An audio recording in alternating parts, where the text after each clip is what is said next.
نام من نانا است. من از جرمنی و از وامس آمدم. من 48 ساله هستم و والدین ما جرمن اصیل هستند. من در یک خانواده عیسوی به دنیا آمدم، اما ما بیشتر فرهنگی عمل میکردیم. یعنی از کریسمس تجلیل میکردیم، از ایستن تجلیل میکردیم، البته دور از منا.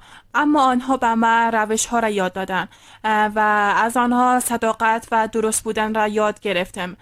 اما کارهای ناپسند آنها بیرون از کلیسا در بین مردم مرا دل سرد ساخت. من به ادیان دیگر هیچ عقیده نداشتم. فکر میکردم که اونا هم که اون دینا هم آری از عیب نیستن. همین فکر مرا دور نگه می داشت. حتی از تحقیق درباره دین مرا وامی داشت. فقط همین از زنه بود. ما با یک خالق باور داشتم.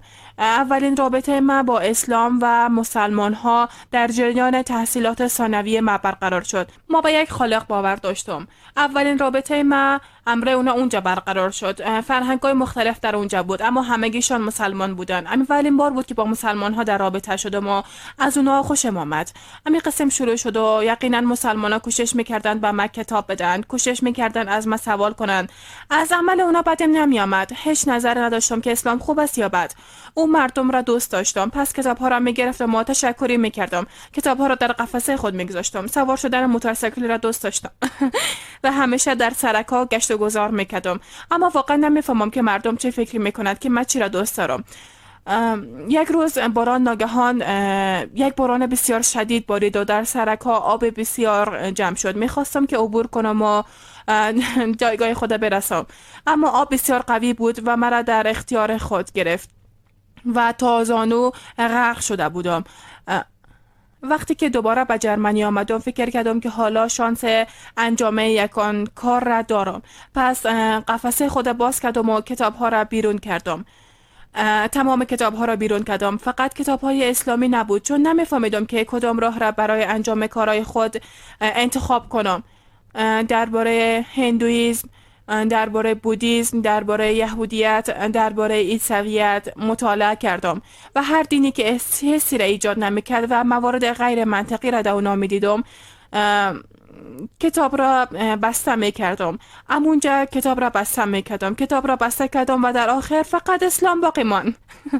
همین مطالعه مرحله به مرحله که در نتیجه آن فقط اسلام باقی ماند. هیچ مانعی برایم باقی نگذاشت که به خاطر او صبر کنم. با خود گفتم حال وقتش است که اسلام بیارم و باید ای را اعلام کنم. بعد از او فکر میکردم که این همه درست است، اما زنان مسلمان بالای سرشان چادر قرار میدن.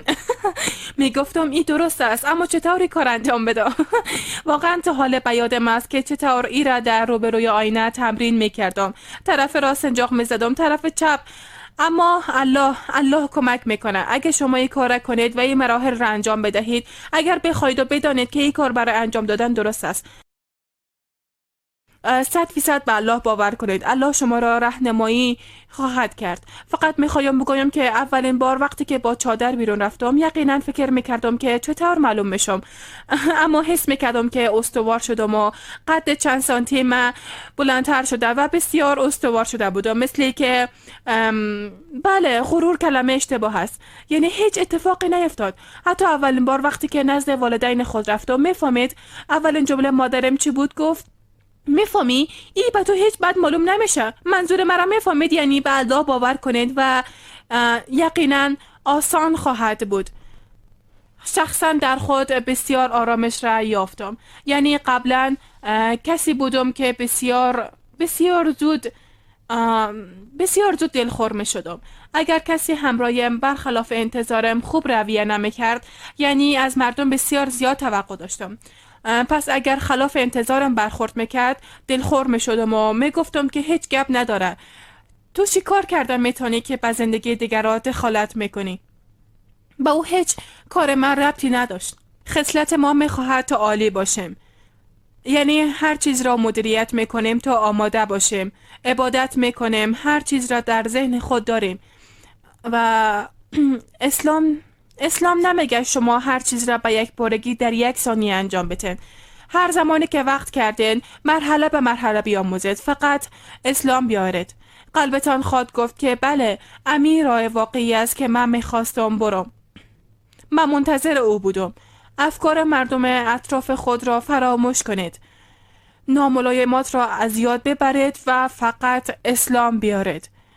مطمئن باشید که الله راه را باز میکنه و برای شما آسان میگردانه. فقط باور کنید و بله بگویید.